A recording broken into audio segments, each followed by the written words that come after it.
Mfumo mpya wa elimu inaitwa CBC. Kaisagati mnaipenda? CBC yenyewe mtoto haelewi CBC.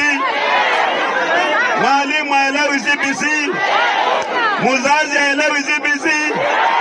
Na tembea haelewi CBC. Mnaona hii maneno yote yangu? Na elimu inatoa watu kwa umasikini wapeleke mahali pengine.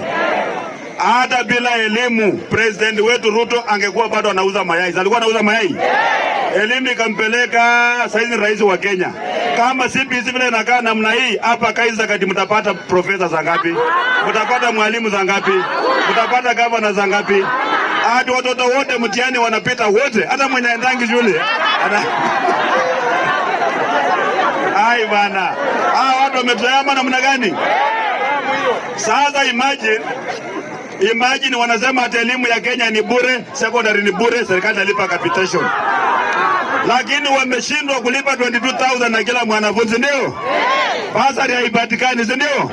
CBC ambayo wasema kila shule ikuwe na laboratory, ikuwe na nini? Itawezekana kweli?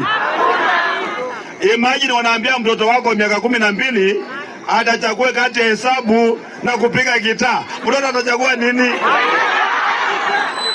Watu bwana wanatubeba. Nyinyi mnakubali maneno kweli? Mimi iko siku nitaita maandamano. Tumeelewana? Mgomo kabisa ama namna gani?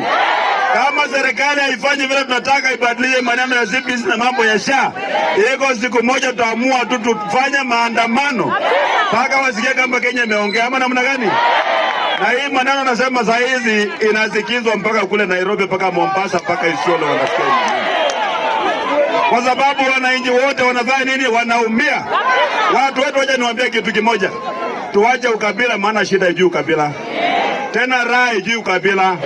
Hawa kubwa wetu walikuwa Nairobi hawana ukabila, wanakaa pamoja. Saa hizi mimi nikiongea hivi utaona mtu anasema yeye ni Mkalenjin, anatembea anaingia Ruto. Siingilii Ruto, naingilia tu policies zake. Ama namna gani? Si muingili kama individual. Mimi sina rais mwingine. Mambo ya shamba nataka niulize nani? Uniulize nani? Yule ambaye tunachanya pesa na kupelekea si ni yeye? Lazima awajibike ama namna gani? Sasa mimi nikiongea hivi ati wanapanga wanataka kuja kufinya mimi.